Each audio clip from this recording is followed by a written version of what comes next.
Olá a todos, espero que esteja tudo bem convosco. Neste vídeo vamos resolver o exame modelo número 2, criado por mim. Poderão encontrar o enunciado na descrição do vídeo. Vamos então ao exercício que diz, na figura seguinte, está representado num referencial ortonormado ao XYZ uma pirâmide quadrangular regular ABCDV, cuja base está contida no plano XOY. Sabe-se que o ponto A pertence ao eixo OX, o ponto D tem coordenadas 1, 0 e o ponto V 3, 2, 6 e o vetor CD tem coordenadas menos 1, menos 3, 0. Temos aqui a equação do plano ADV e a equação vetorial da reta R. A linha A determine uma equação do plano mediador do segmento reta BV. Apresenta a equação na forma que aqui temos. Então vejamos, o ponto A pertence ao eixo OX, é o que diz aqui. Quer isto dizer que a ordenada e a cota vão ser 0. Portanto, a abscissa vai ser x. E o ponto A pertence ao plano ADV, que temos ali a equação. Portanto, da equação 6x mais 18y menos 5z igual a 24. O que temos que fazer é unicamente substituir as coordenadas do ponto A na equação. E vamos determinar a abscissa do ponto A. Portanto, vai ser 4. Assim, o ponto A terá de coordenadas 4, 0, 0. Vejamos agora o seguinte. Temos aqui as coordenadas do vetor CD, não é? Eu sei que, se olharem para o desenho, o vetor AB é igual ao vetor DC. Não é? Acho que têm coordenadas iguais. Mas eu tenho o vetor CD. Portanto, o vetor AB vai ser igual a menos CD. Assim, podemos agora calcular as coordenadas do vetor AB, que vão ser 1, 3, 0. É multiplicar por menos 1. Isto para quê? Para nós obtermos as coordenadas do ponto B. E as coordenadas do ponto B vão ser A mais AB. Vai ser o ponto A mais o vetor AB. Portanto, o ponto A tem de coordenadas 4, 0, 0 e o vetor AB 1, 3, 0. Ou seja, fico com 5, 3, 0. Estas são as coordenadas do ponto B. E agora vamos ao que nos pediram. Eles estavam a pedir-nos uma equação do plano mediador do segmento reta BV. Portanto, já temos as coordenadas do ponto B e já temos as do ponto V. Portanto, x menos 5 ao quadrado mais y menos 3 ao quadrado mais z ao quadrado. Isto vai ser igual a raiz quadrada de x menos 3 ao quadrado mais y menos 2 ao quadrado mais z menos 6 ao quadrado. Portanto, posso elevar ao quadrado dos dois lados para fazer desaparecer as raízes. E agora é só desenvolvermos estes casos notáveis que aqui temos, não é?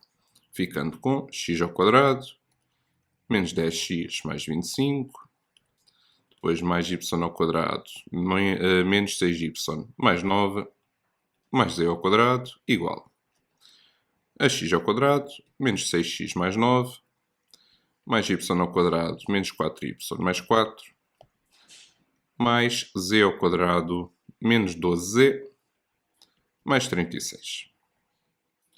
O que é que vai acontecer aqui? O x ao quadrado corta com o x ao quadrado, o y ao quadrado com o y ao quadrado e o z ao quadrado com o z ao quadrado.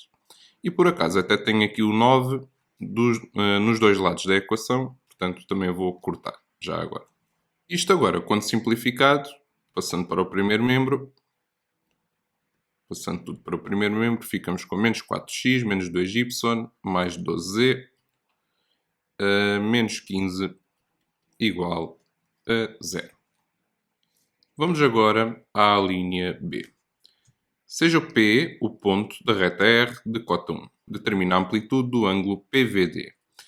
Apresente o resultado em graus arredondadas de unidades. Então vejamos. A cota do ponto P é 1, portanto, eu não sei as outras coordenadas do ponto P, só a última.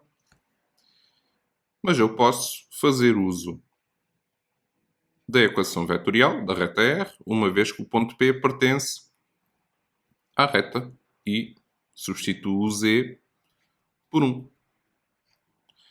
Portanto, igual a 2, 4 menos 2, mais k vezes 1, 2, 3, em que o k pertence a R. Para já, vou só simplificar aqui uma coisa, para não dar um salto muito grande, para que todos possam perceber. E agora sim, vou somar as duas, ficando com x, y1 igual a 2 mais k, 4 mais 2k, menos 2 mais 3k. Somar a primeira, segunda e a segunda, por aí fora. Portanto, x igual a 2 mais k, y igual a 4 mais 2k e z, ou seja, 1, igual a menos 2 mais 3k.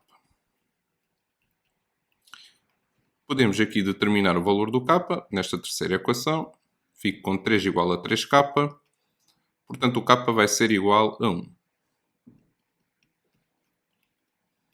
Uma vez que o k é igual a 1, posso substituir nas outras duas equações. 4 mais 2 vezes 1.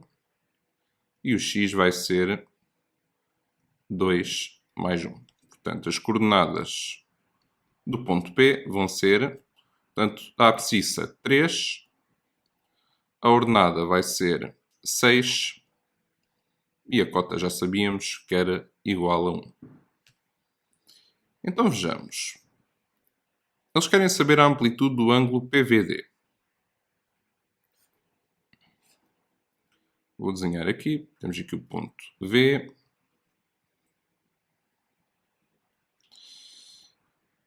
E temos aqui o ponto P.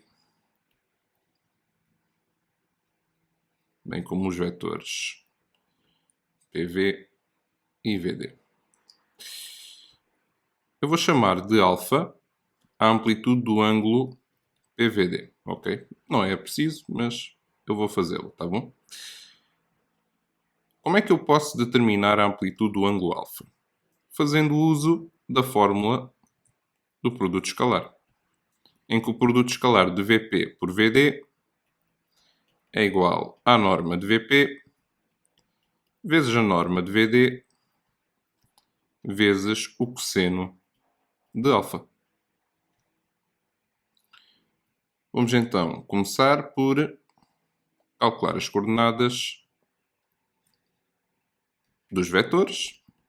VP vai ser P menos V, portanto, 3, 6, 1 menos 3, 2, 6. Isto vai dar 0, 4, menos 5. E depois as coordenadas do VD vai dar D menos V. Portanto, 1, 1, 0, também está no enunciado, menos 3, 2, 6. E isto vai dar menos 2, menos 1, menos 6. Em seguida, vamos calcular o produto escalar de VP por VD. Portanto, 0, 4, menos 5 e menos 2, menos 1, menos 6. Isto vai dar 0 vezes menos 2, mais 4 vezes menos 1, mais menos 5 vezes menos 6. E o produto escalar se fizerem as contas, vai dar 26. Vamos ainda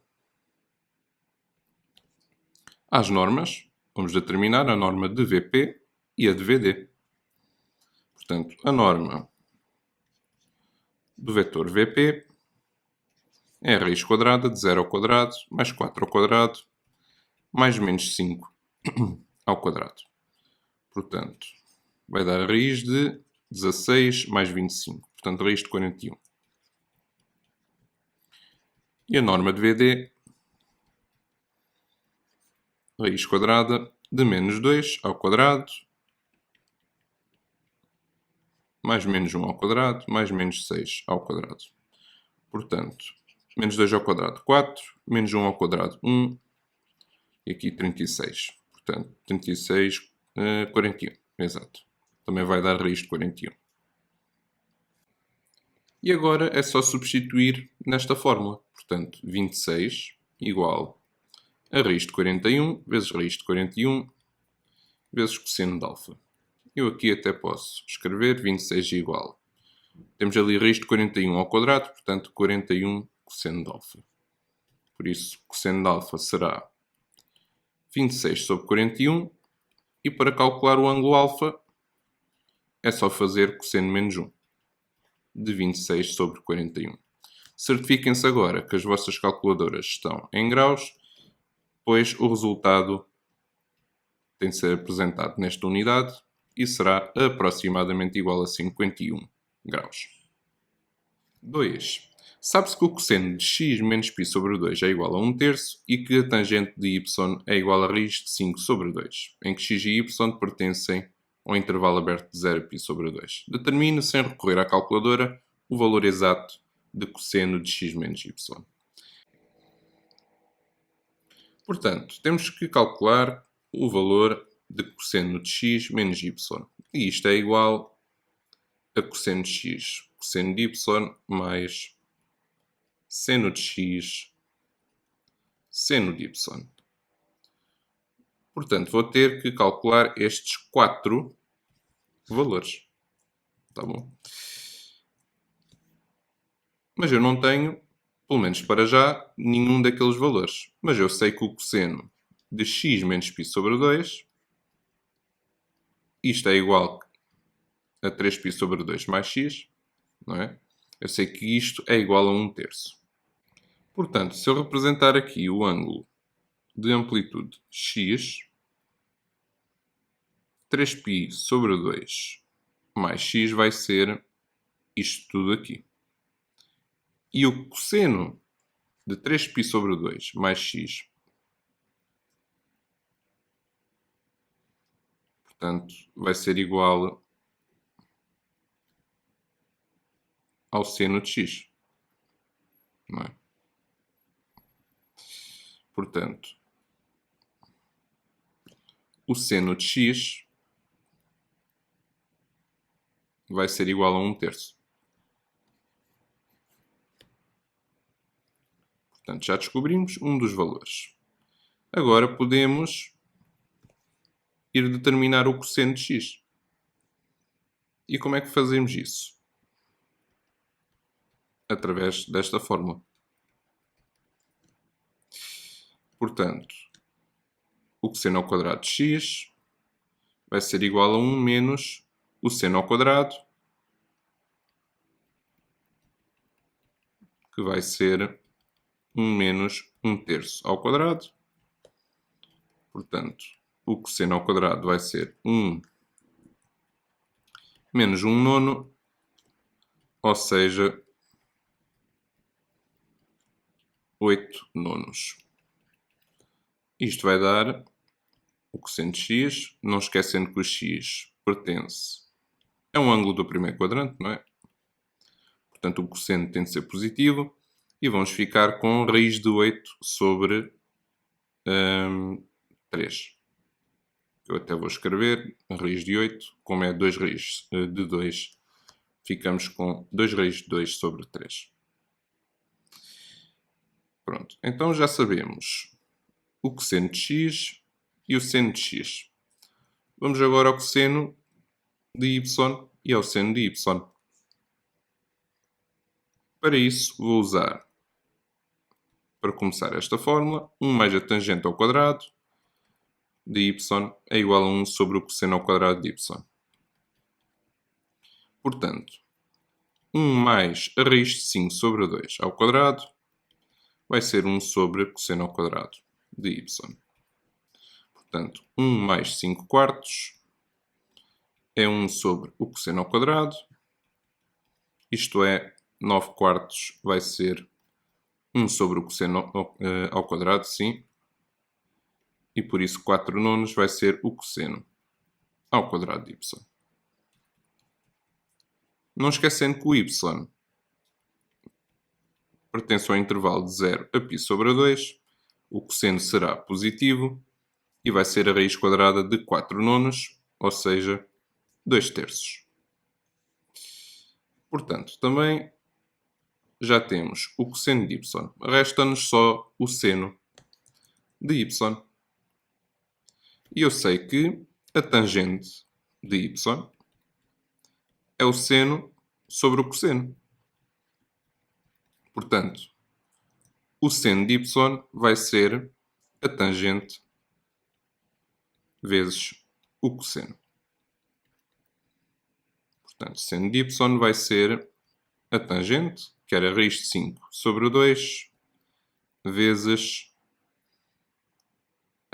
o cosseno de y, que era 2 terços. Portanto, o 2 corta com o 2, por isso seno de y é igual a raiz de 5 sobre o 3.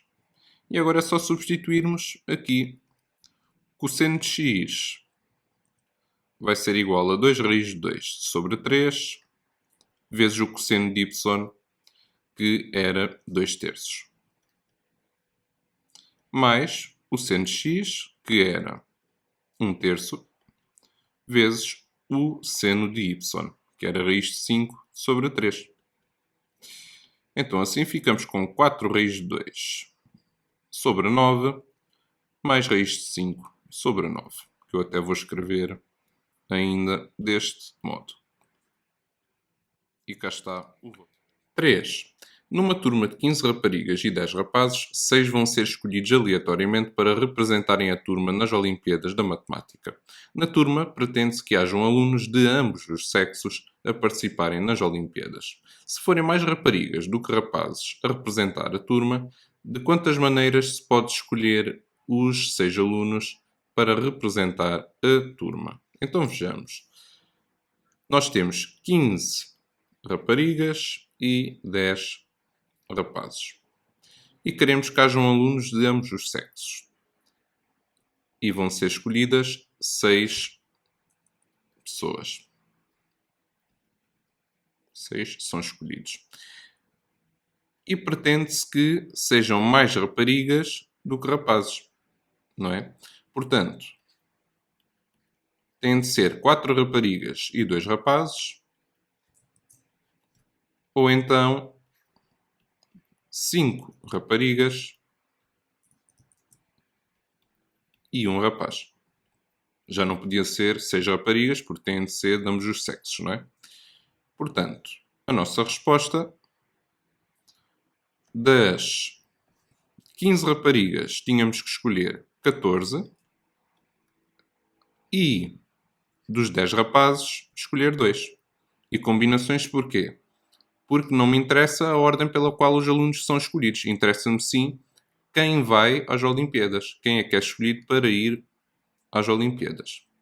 Ou, das 15 raparigas, escolho 5 e dos 10 rapazes, escolho 1.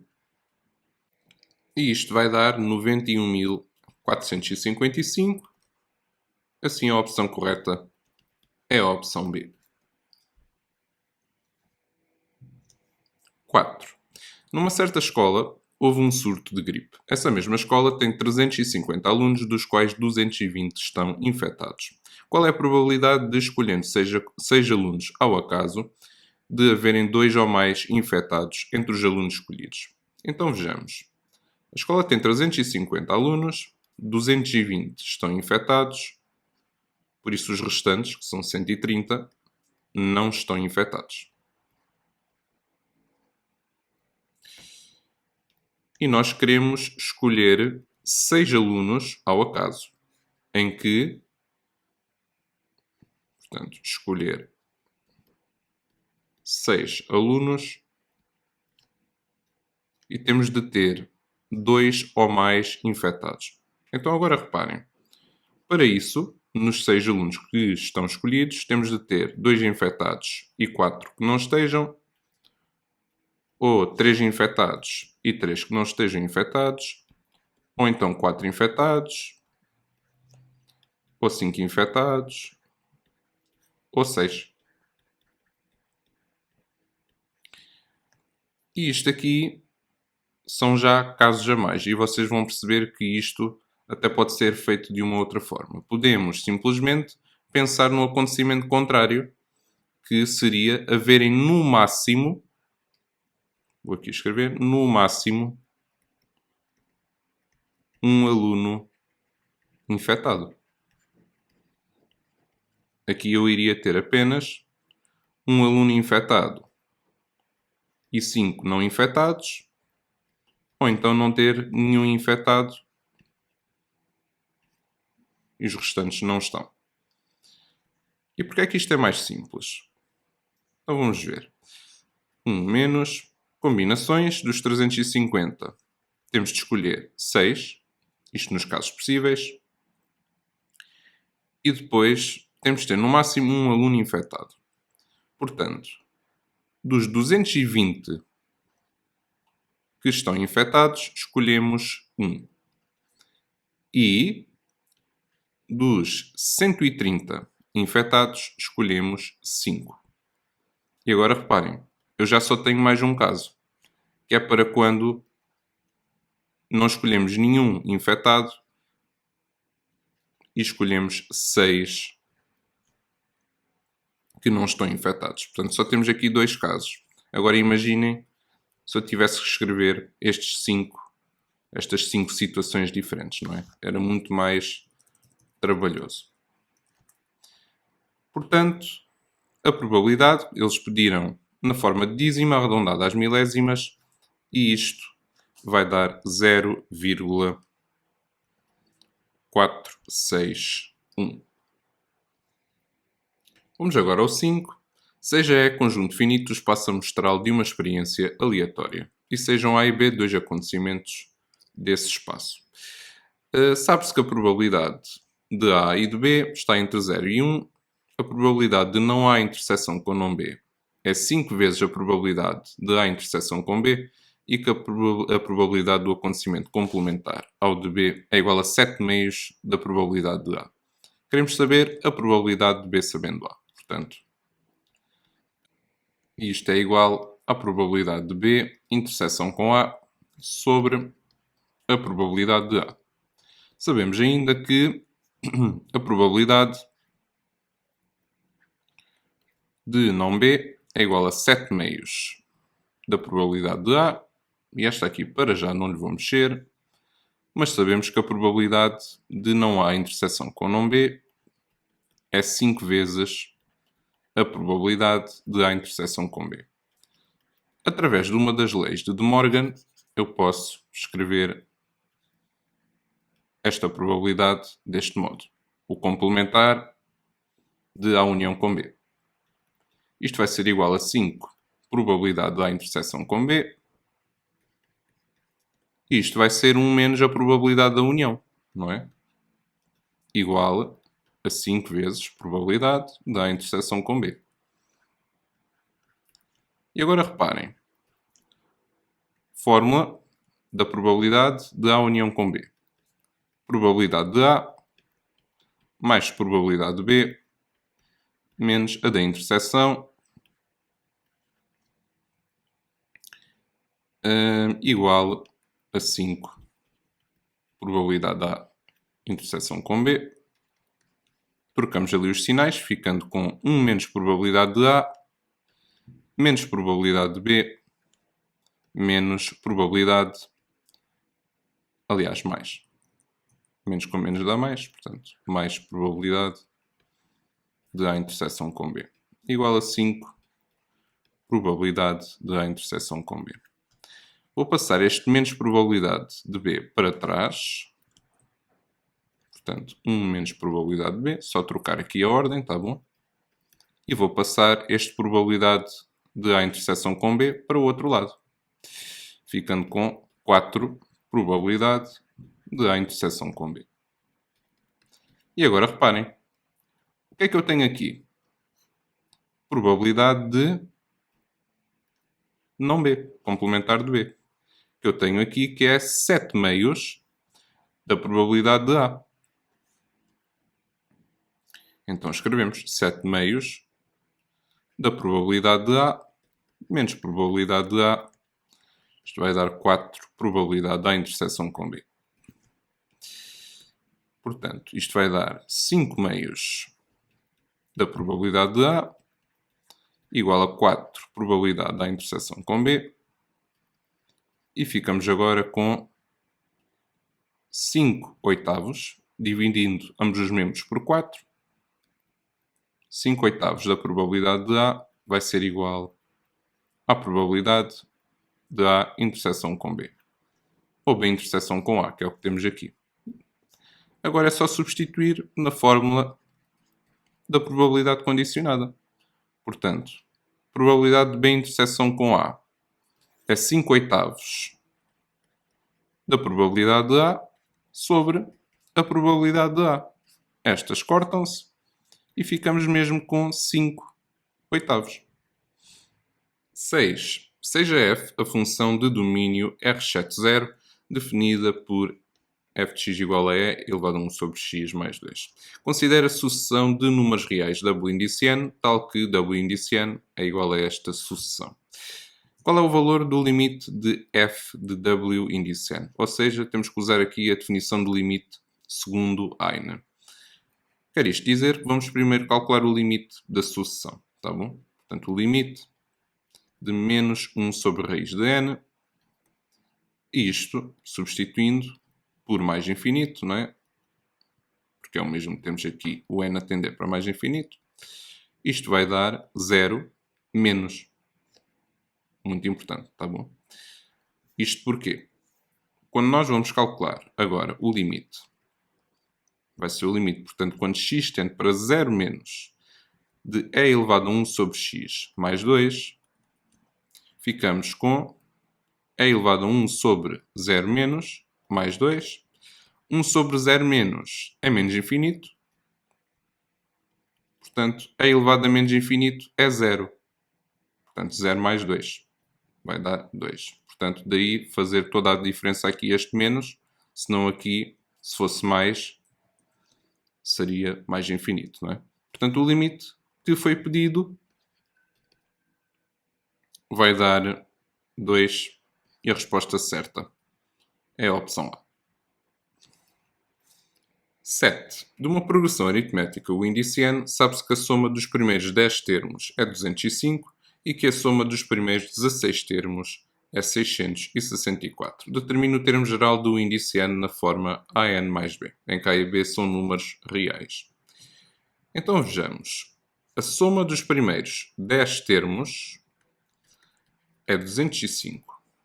E sabemos também que a soma dos primeiros 16 termos é 664. A soma dos primeiros 10 termos de uma progressão aritmética poderão ir ao formulário. Isto vai ser o primeiro termo mais o décimo sobre 2 vezes 10. E isto vai ser 205. Já a soma dos primeiros 16 termos, primeiro termo mais o 16º sobre 2 vezes 16, igual a 664. Portanto, vamos reparar que se eu dividir 205 por 10 e multiplicar por 2, isto para eu deixar aqui o primeiro termo mais o décimo sozinho, eu vou ficar com o primeiro termo mais o décimo igual a 41. Do outro lado, multiplico por 2 aqui o 664 e divido por 16, não é? Para isolar aqui o primeiro termo mais o 16º. Ficando com primeiro termo mais o 16º igual, isto vai dar 83. Em seguida, vou só aqui relembrar o termo geral de uma progressão aritmética. O índice n igual ao k termo mais n menos k vezes r, em que r é a razão da progressão aritmética. E eu sei que o 10º termo vai ser igual ao primeiro, mais 10 menos 1r, o n é 10, o k é 1, portanto 9r. E sei também que o 16º termo vai ser igual ao primeiro mais 16 menos 1, ou seja, 15r. Então agora vamos transformar isto num sistema de equações. Vamos reparar que eu tenho aqui o primeiro mais o 10º termo era 41 e o primeiro mais o 16º, 83. Mas eu sei que o 10º termo vai ser o primeiro termo mais 9r. Isto é igual a 41 e depois o 16º termo vai ser o primeiro mais 15r, igual a 83. Portanto, 2 vezes o primeiro termo mais 9r vai dar 41 e 2 vezes o primeiro termo mais 15r dá 83. Eu agora vou fazer isto do seguinte modo. Podiam fazer de outra maneira. Eu faço o seguinte. Portanto, ficamos com 2 vezes o primeiro termo nas duas equações e agora igualo estas duas expressões. Tá bom? Portanto, vou igualar 41 menos 9r a 83 menos 15r. Passo este menos 15r para o outro lado, ficando com 6r. E passo o 41 para o outro lado. Fica 83 menos 41 vai dar 42. Por isso o R vai dar 7. E agora, se 2 vezes o primeiro termo vai ser 41 menos 9 vezes 7, então o primeiro termo vai ser isto a dividir por 2. Portanto, e vai dar menos 11. E agora sim vamos ao termo geral. Já temos a razão e um termo calculado.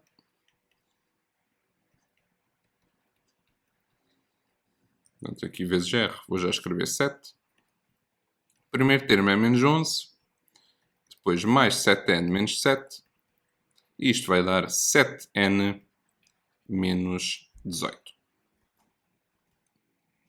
Vejamos agora o 8. Considera a função g de domínio R, definida por ramos. Deste modo, mostra que a função g é contínua no ponto da abscissa 2. Para que g seja contínua em x igual a 2, o que é que tem que acontecer? O limite quando x tende para 2 menos tem de ser igual a g de 2 e isto tem de ser igual ao limite quando x tende para 2 mais de g de x. Portanto, estes três valores têm de ser iguais. O g de 2 dá logo para perceber que é menos 1/4, não é? Vamos agora aos limites laterais. Vou começar pelo limite quando x tende para 2 menos de g de x. Portanto, 1 menos x, 1 menos g elevado a x menos 2, sim, assim é que é, sobre x ao quadrado menos 4. E se substituírem o x por 2, vão ter uma indeterminação do tipo 0 sobre 0.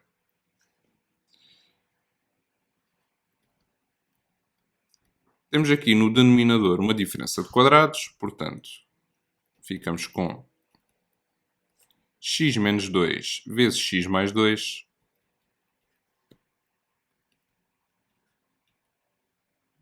e em seguida vamos fazer uma mudança de variável. Y será igual a x menos 2, portanto o x será y mais 2, não é?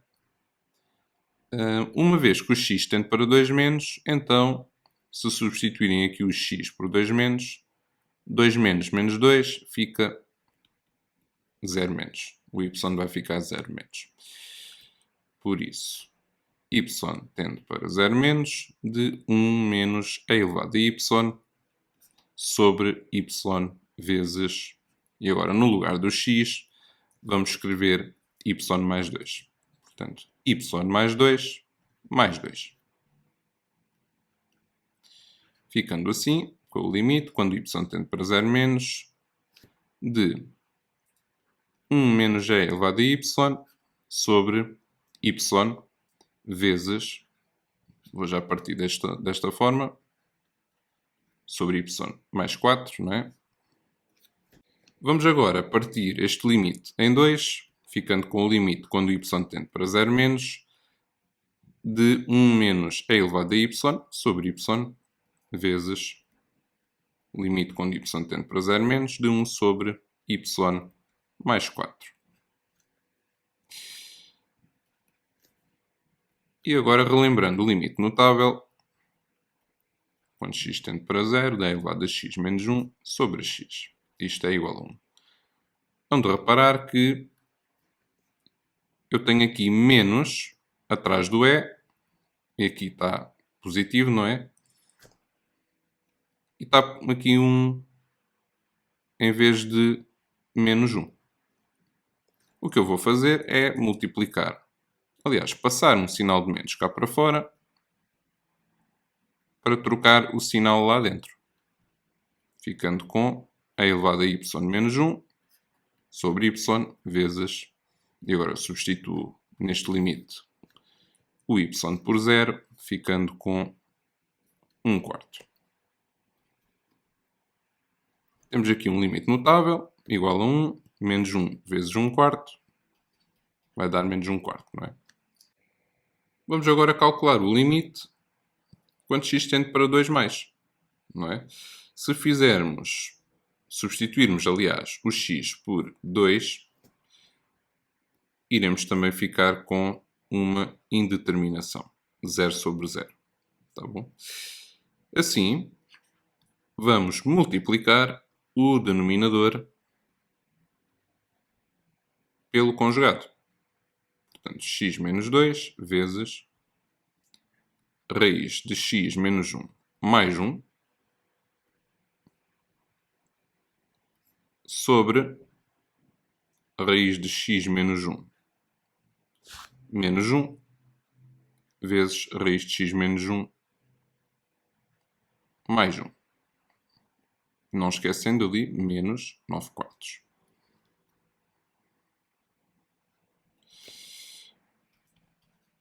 Isto para quê? Para ficarmos com uma diferença de quadrados no denominador. Ficando com raiz de x menos 1 ao quadrado. O quadrado corta com a raiz, não é? Menos 1 ao quadrado, que é 1. E em cima, x menos 2 vezes raiz de x menos 1 mais 1. Menos 9 quartos. Até posso passar o 9 quartos. O menos 9 quartos, assim é que é, para fora. E ficamos com o seguinte. Portanto, limite quando x tende para 2 mais, de quê? O que está aqui em baixo, ficamos com x menos 1 menos 1, isto é x menos 2.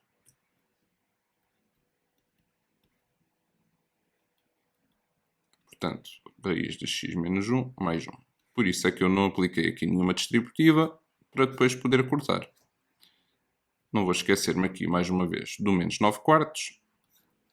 E agora sim substituo o x por 2, ficando com a raiz de 2 menos 1, mais 1, menos 9 quartos. Isto vai dar a raiz de 1, que é 1, mais 1, 2, menos 9 quartos. Isto vai dar 8 quartos menos 9 quartos, que vai dar menos 1 quarto. Logo, podemos concluir que aqueles três valores são iguais, não é? Por isso, a função é contínua em x igual a 2. 9. Seja f a função de domínio de menos π sobre 2 a π sobre 2, definida deste modo. Estuda a função quanto ao sentido das concavidades do seu gráfico e quanto à existência de pontos de inflexão. Na sua resposta, apresente os intervalos em que o gráfico de f tem concavidade voltada para cima, para baixo e as abscissas dos pontos de inflexão, caso existam. Então vejamos. Uma vez que pedem para estudar as concavidades do gráfico, temos que determinar a segunda derivada. E ainda só temos a função original. Vamos começar, portanto, por determinar a primeira derivada. Portanto, queremos a derivada de 1 quarto de x ao quadrado mais 1 quarto do cosseno de 2x mais 1. Derivada desta função.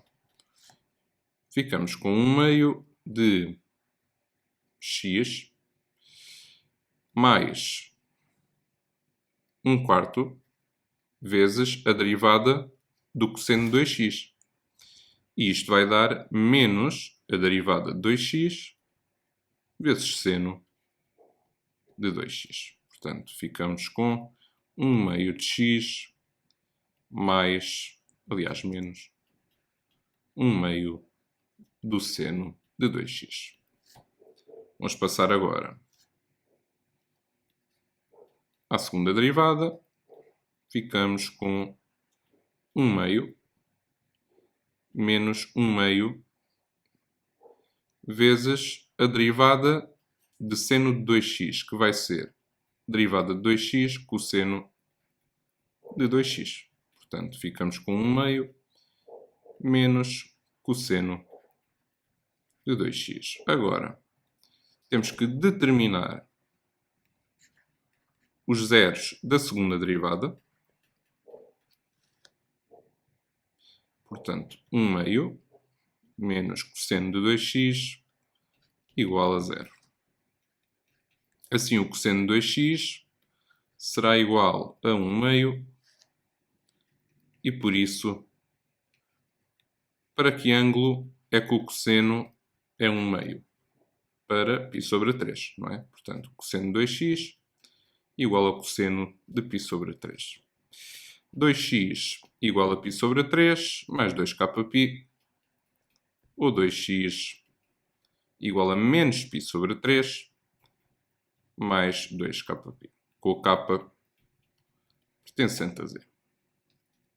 Dividimos por 2, ficamos com o x igual a π sobre 6 mais kπ, ou x igual a menos π sobre 6 mais kπ, com o k pertencente a z. Não esquecendo que o domínio é de menos π sobre 2 a π sobre 2, vamos determinar soluções neste intervalo. Por isso, se o k for 0, x será π sobre 6, ou x vai ser menos π sobre 6. E já não vai haver mais nenhuma solução. Podem experimentar para outros valores de k, mas já não vão haver mais soluções. Portanto, vamos agora construir a nossa tabela. Menos π sobre 2 e π sobre 2. π sobre 6 e menos π sobre 6. Portanto, temos a segunda derivada e a função original. Aqui temos temos zeros da segunda derivada. Menos π sobre 2 e π sobre 2 não interessa. Não pertence ao domínio. E depois, entre menos π sobre 6 e π sobre 6, por exemplo, para x igual a 0, qual é que é o sinal da segunda derivada? É só substituirmos aqui e vai dar-nos um valor negativo. Se for um valor entre menos π sobre 2 e menos π sobre 6, se substituírem aqui na expressão da função segunda derivada um valor entre estes dois, vai-vos dar algo positivo, e depois se substituírem por um valor entre π sobre 6 e π sobre 2, vai dar algo também positivo. Aqui temos concavidade voltada para cima, para baixo e para cima de novo. Em menos π sobre 6 muda-se de concavidade, temos um ponto de inflexão, e o mesmo em π sobre 6. Respondendo agora à questão, concavidade voltada para cima, concavidade voltada para baixo. Para cima vai ser de menos π sobre 2 a menos π sobre 6. E depois temos ainda de π sobre 6 e π sobre 6 a π sobre 2. Concavidade voltada para baixo, de menos π sobre 6 a π sobre 6. Por fim, pontos de inflexão. Temos para x igual a menos π sobre 6 e x igual a π sobre 6. Exercício 10. Sejam A, B e C números reais maiores do que 1. Sabe-se que o logaritmo de base A de B é igual a 2 e que o logaritmo de base A de C é igual a 3. Qual é que é o valor desta expressão? Então vejamos. Temos aqui o logaritmo de base B de A ao cubo mais o logaritmo de base A da raiz cúbica de AB sobre C ao quadrado. Então vamos lá desenvolver isto. Temos aqui estes 3 que podemos passar para trás. Há uma fórmula que diz que o logaritmo de base A de, por exemplo, B elevado a um k qualquer é igual a k vezes o logaritmo de base A de B. Portanto, o k passa para trás do logaritmo. Ficamos assim com 3 logaritmo de base B de A. Mais, agora temos que usar uma outra forma, o logaritmo do quociente, logaritmo de base A de B sobre C, vai ser o logaritmo de base A de B menos o logaritmo de base A de C. Ficamos assim com o logaritmo de base A da raiz cúbica de AB, que eu até posso escrever já de outra forma. Vai ser AB elevado a 1/3. Portanto, AB elevado a 1/3. Menos o logaritmo de base A de C ao quadrado. Que até podemos passar já o 2 lá para trás também, não é? Portanto, ficamos com 2 vezes o logaritmo de base A de C. E agora reparem bem, eu tenho aqui o logaritmo de base B de A. E o logaritmo de base B de A vai ser igual a 1 sobre o logaritmo de base A de B. Portanto, tem a ver com aquela fórmula da mudança de base, não é? Assim, vamos ficar com 3 vezes 1 sobre o logaritmo de base A de B, mais 1/3 do logaritmo de base A de AB, menos 2 vezes o logaritmo de base A de C. Temos ali o logaritmo agora de um produto. Vamos ter que usar mais uma outra forma. Logaritmo de base A de B vezes C vai ser logaritmo de base A de B mais o logaritmo de base A de C. Então assim, ficamos com 3 sobre, até podemos já substituir, logaritmo base A de B é 2,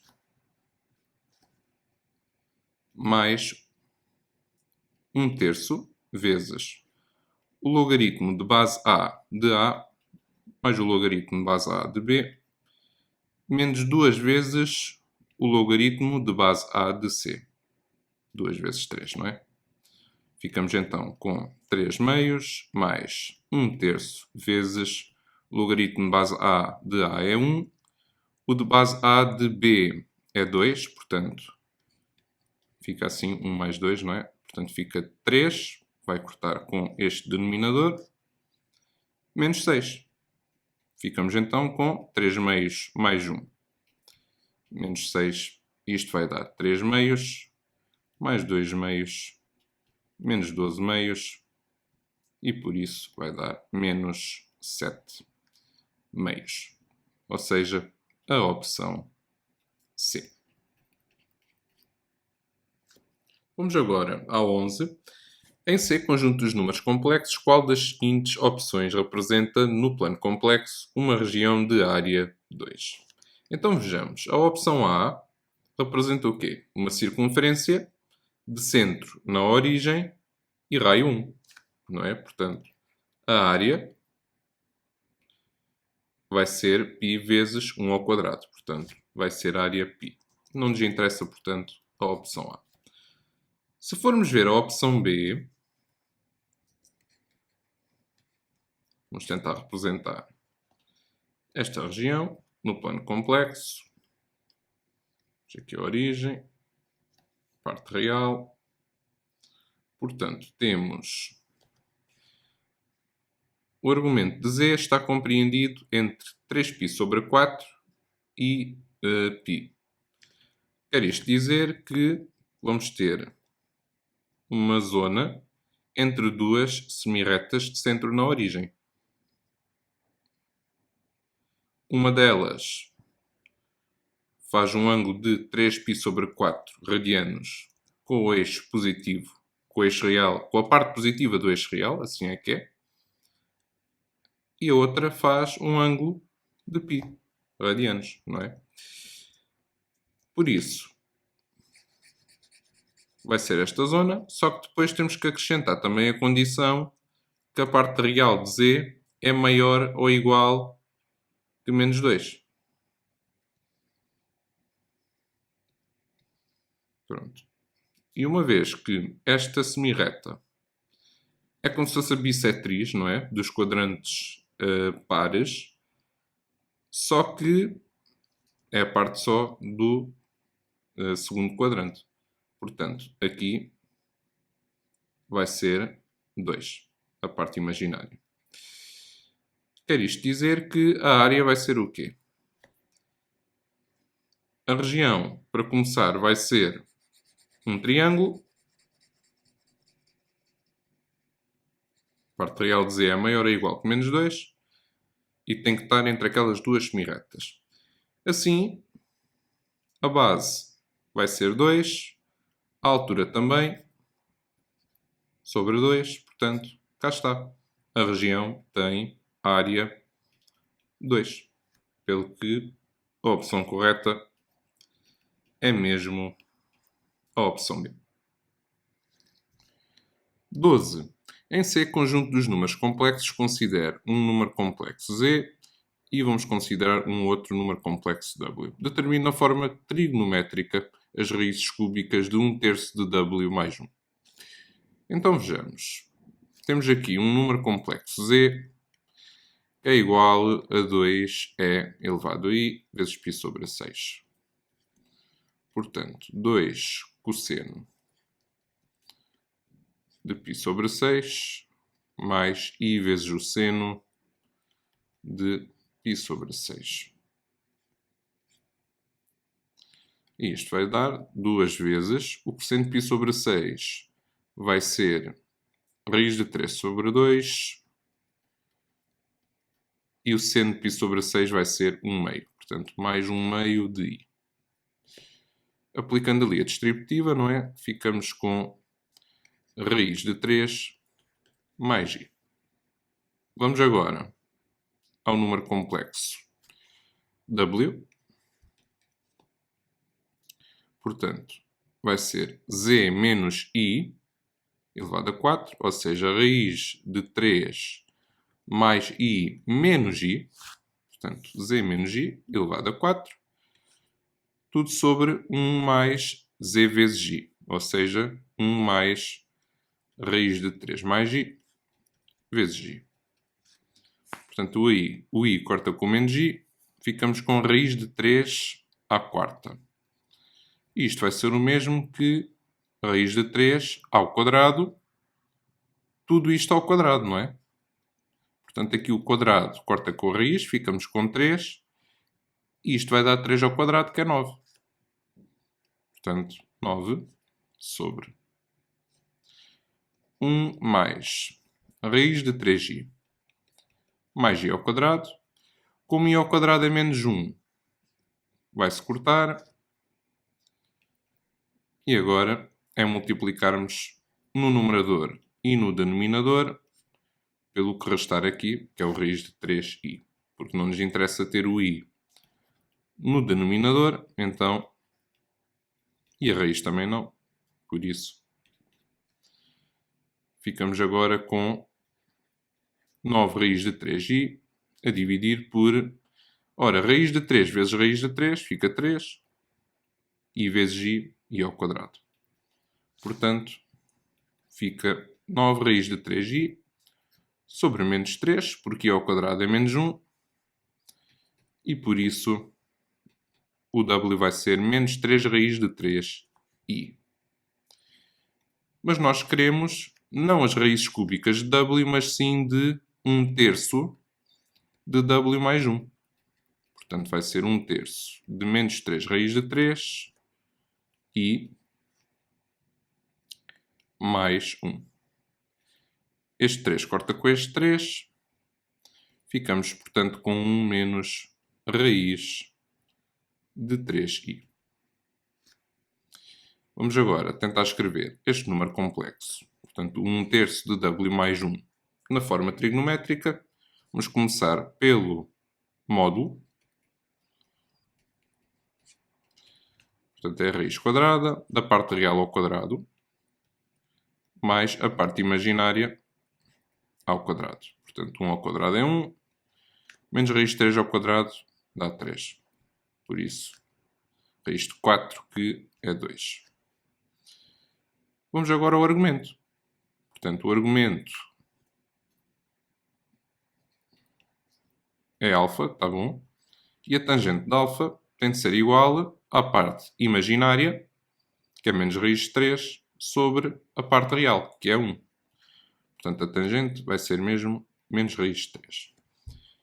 Uma vez que a parte imaginária é negativa e a parte real é positiva, isto corresponde ao quarto quadrante.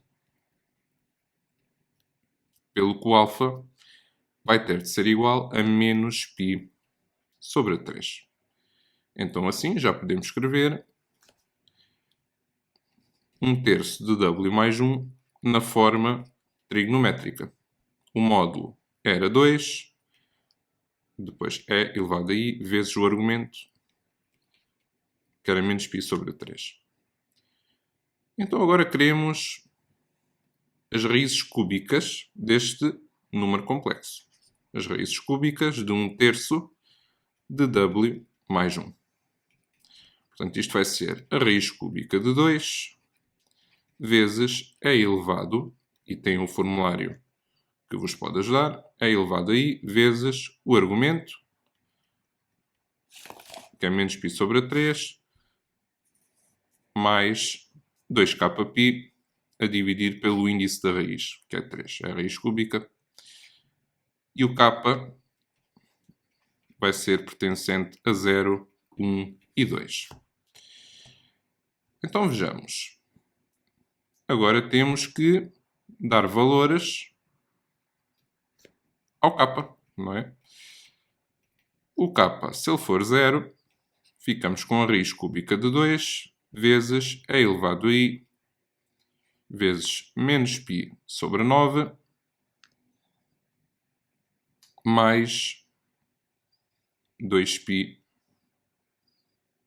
Aliás, 2π não. Ficamos mesmo só com menos π sobre 9. Bem, menos π sobre 3 dá menos π sobre 9. Se o k for 1, temos raiz cúbica de 2 vezes e elevado a i vezes menos π sobre 9 mais 2π sobre 3. Ora, 2π sobre 3 é o mesmo que 6π sobre 9. Menos π sobre 9 fica 5π sobre 9, não é? Isto é o argumento. Portanto, vezes a raiz cúbica de 2. Por fim, vamos ver para k igual a 2. Raiz cúbica de 2 vezes e elevado a i vezes menos π sobre 9 mais 4π sobre 3. Portanto, isto vai dar raiz cúbica de 2 vezes e elevado a i vezes 11π sobre 9. 13. Seja f a função de domínio R7 menos 1/3 definida deste modo. O gráfico de f admite uma assíntota horizontal quando x tende para mais infinito. Determina uma equação dessa assíntota. Portanto, se é uma assíntota horizontal, tem de ser y igual a qualquer coisa, não é? Significa então que vamos ter que calcular o limite quando x tende para mais infinito de f de x. Portanto, x mais raiz quadrada de 9x ao quadrado mais 1 sobre 3x mais 1. Isto vai ser igual ao limite quando x tende para mais infinito de... Bom, para começar temos aqui uma indeterminação, não é? Do tipo infinito sobre infinito. Eu posso simplesmente separar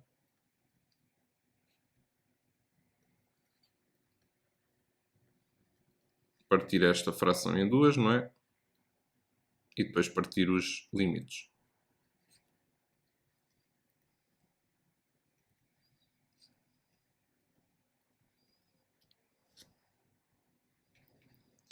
Portanto, aqui, uma vez que o x está a tender para mais infinito, eu posso simplesmente deixar os de maior grau, não é? Temos aqui polinómios. Vou deixar simplesmente os de maior grau.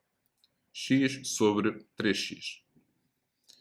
Importante deixar este 3, está bom? Mais o limite, portanto o x corta com o x, não é? Quando x tende para mais infinito, de raiz de 9x ao quadrado mais 1. E agora reparem. Isto vai ser o mesmo que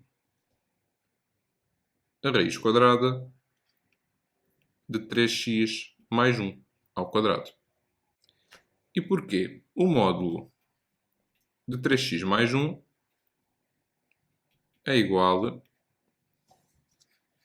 definindo por ramos, não é? Menos 3x menos 1, se 3x mais 1 for negativo, e 3x mais 1 se 3x mais 1 for maior ou igual que 0. Ou seja, é menos 3x menos 1. Isto agora simplificando, não é? Se o x for menor que menos 1/3, e será 3x mais 1 se o x for maior ou igual que menos 1/3. E é isto que acontece. O x tende para mais infinito, portanto vamos ter que usar este segundo ramo, não é? E uma vez que, não esquecendo, a raiz quadrada de x ao quadrado é o módulo de x, tá bom? Ficamos então com limite de 1/3, é 1/3, mais, ficamos com o limite quando x tende para mais infinito. Podemos juntar as duas raízes, raiz quadrada de 9x ao quadrado mais 1, sobre 3x mais 1 ao quadrado. Já podemos desenvolver aquele caso notável, não é? Já agora ficamos com 3x ao quadrado, mais 2 vezes 3x, mais 1. Portanto, vamos ficar com 1/3. Podemos agora passar a raiz para fora do limite. É a raiz do limite, não é? O limite quando x tende para mais infinito de 9x ao quadrado mais 1 sobre 9x ao quadrado mais 6x mais 1. Mais uma vez, temos aqui um limite quando x tende para mais infinito. Temos uma indeterminação do tipo infinito sobre infinito, pelo que podemos deixar os de maior grau, não é? 9x ao quadrado, portanto 1/3 mais a raiz quadrada do limite, quando x tende para mais infinito, de 9x ao quadrado sobre 9x ao quadrado. Isto vai dar 1. Portanto, 1/3 mais a raiz quadrada de 1, que é 1. Isto vai dar 4/3. Assim, a equação da assíntota horizontal é y igual a 4/3. 13b. Em qual dos intervalos seguintes o teorema de Bolzano-Cauchy permite afirmar que a equação f de x igual a menos 1 tem soluções? Vejamos a opção A. Temos ali o intervalo aberto de menos 2, aliás, a menos 1. A função f é contínua no mesmo intervalo, não é? Só que fechado. Tá bom? Portanto, eu posso fazer aqui uso do teorema de Bolzano-Cauchy e substituir o x por menos 2 e por menos 1. E vamos ver o que é que isto vai dar. Se substituirmos, isto vai dar aproximadamente, se substituirmos o x por menos 2, isto vai dar aproximadamente menos 0,82. E isto é maior que menos 1. Já f de menos 1 vai dar um resultado menor que menos 1. Vai dar aproximadamente menos 1,08. Assim, podemos concluir que existe um x para o qual a equação f de x igual a menos 1 tem pelo menos uma solução. E é precisamente este intervalo de menos 2 a menos 1. Assim, a opção correta é a opção A. 14. Determine sem recorrer à calculadora o conjunto dos números reais que verificam esta condição. Apresenta a resposta na forma de intervalo ou reunião de intervalos de números reais. Então vejamos. Temos aqui 5 elevado a x maior ou igual que 7 menos 2 vezes 5 elevado a menos x mais 1. Vou começar por fazer o seguinte. Isto é o mesmo que 5 elevado a x maior ou igual que 7 menos 2 vezes 5 elevado a menos x vezes 5 elevado a 1. Ou seja, 5. Ficamos com 5 elevado a x maior ou igual a 7 menos 10 vezes 5 elevado a menos x.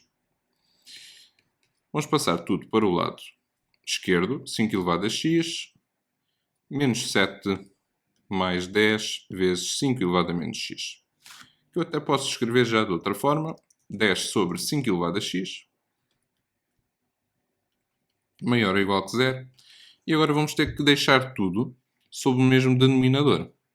Portanto, 5 elevado a x vezes 5 elevado a x sobre 5 elevado a x menos 7 vezes 5 elevado a x sobre 5 elevado a x mais 10 sobre 5 elevado a x maior ou igual que 0.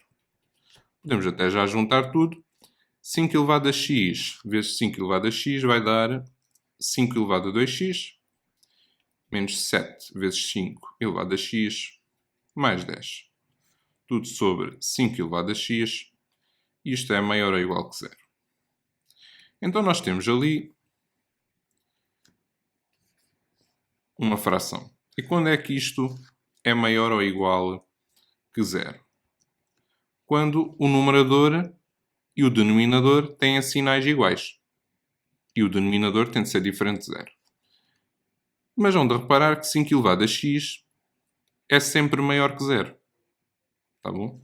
E por isso, o que está no numerador vai ter que ser maior ou igual que zero. Não pode ser negativo porque o denominador já é positivo. Vamos fazer aqui uma mudança de variável y igual a 5 elevado a x. Isto porquê? Ficamos com isto. 5 elevado a x ao quadrado, menos 7 vezes 5 elevado a x, mais 10, maior ou igual que zero. Pronto. Portanto, y ao quadrado, menos 7y mais 10, maior ou igual a zero. Agora podemos fazer aqui uns cálculos auxiliares e tentar determinar as soluções desta equação. Y igual a 7, mais ou menos, a raiz quadrada de menos 7 ao quadrado, menos 4 vezes 1 vezes 10. Tudo sobre 2 vezes 1. Portanto, o y vai dar 7 mais ou menos a raiz quadrada de 9, portanto 3 sobre 2. Assim o y vai ser 7 menos 3 sobre 2, portanto 4 sobre 2 que é 2, ou 7 mais 3 que é 10 sobre 2, 5. Então vamos pensar nesta parábola, y ao quadrado menos 7y mais 10,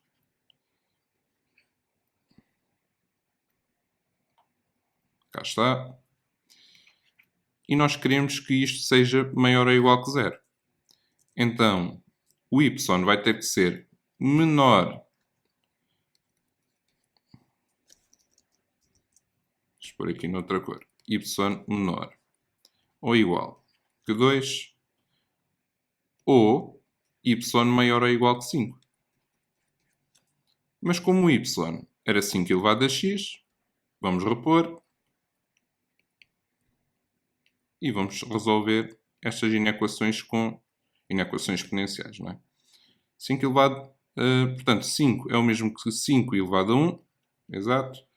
Então, x vai ser menor ou igual que o logaritmo de base 5 de 2, ou o x vai ser maior ou igual que 1. Não é? Temos bases iguais. Em seguida, é só darmos o nosso conjunto de solução, que vai ser de menos infinito até o logaritmo de base 5 de 2, união com 1 a mais infinito.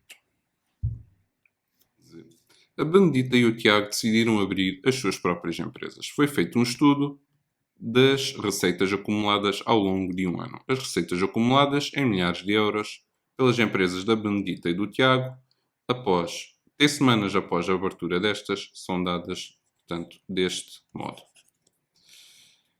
em que o T pertence ao intervalo de 0 a 52.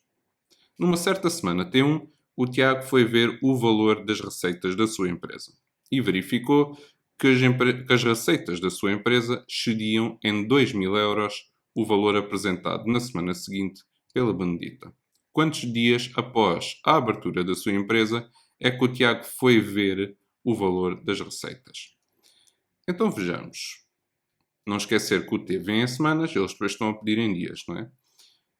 E eu sei que numa certa semana T1, o Tiago foi ver as receitas da sua empresa e concluiu-se que as receitas da sua empresa excediam, portanto, ultrapassavam em 2.000 euros as receitas da Benedita na semana seguinte. Portanto, ultrapassavam em 2.000 euros.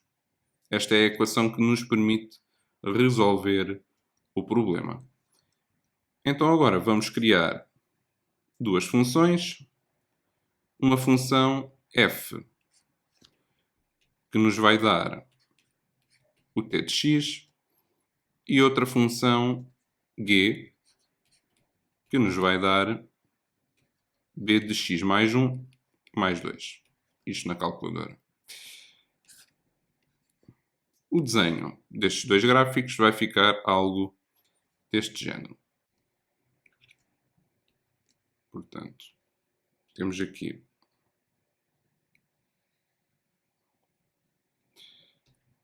a função g e depois temos a verde a função f.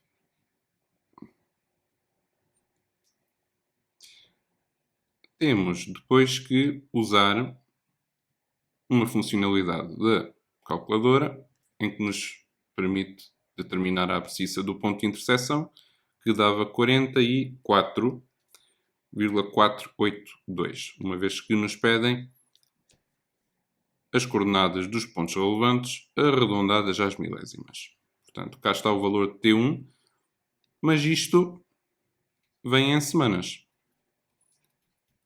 E nós queremos saber o número de dias. Portanto, semanas. Vamos fazer aqui uma regra de 3 simples.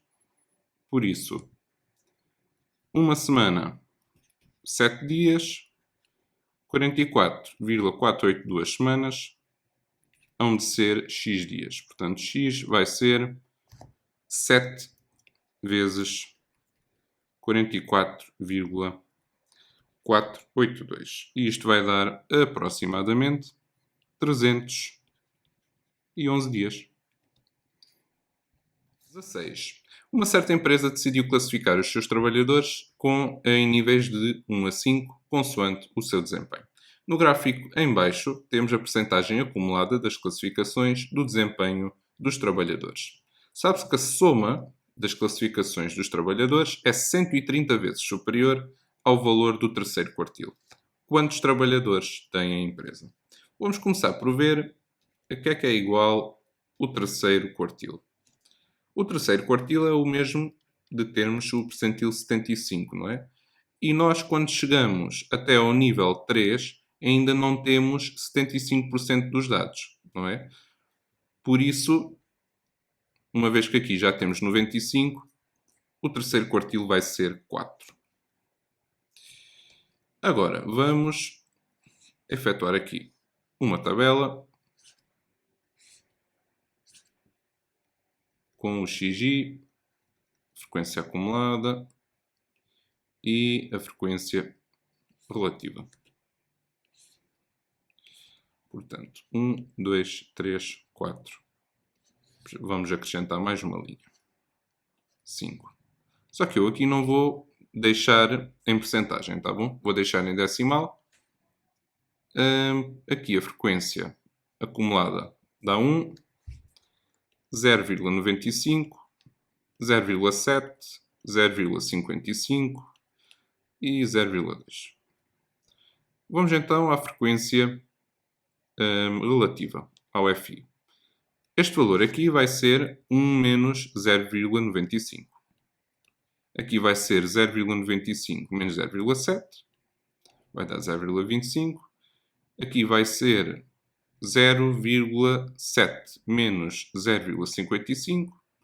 Portanto, vai dar 0,15.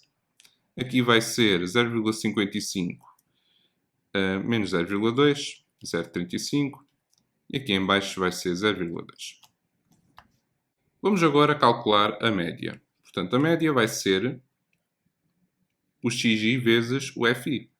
Portanto, 1 vezes 0,2, mais 2 vezes 0,35, mais 3 vezes 0,15, mais 4 vezes 0,25, mais 5 vezes 0,05. E isto tudo, quando somado, vai dar 2,6. Então agora reparem, a média vai ser, portanto, o número, a soma, aliás, das classificações dos trabalhadores, portanto, 130 vezes o terceiro quartil, sobre K, que vai ser o número de trabalhadores, e isto, que é a média, vai ter que ser igual a 2,6. Então, 2,6K será 520, e assim K será 520 sobre 2,6, e o K será igual a 200. Portanto, a empresa terá 200 trabalhadores. Este vídeo é tudo, espero que tenha sido útil e que tenham gostado. Se gostaram, não se esqueçam já de deixar o vosso like no vídeo e de subscrever o canal para terem mais exames modelo como este. Grande abraço e vemo-nos no próximo vídeo.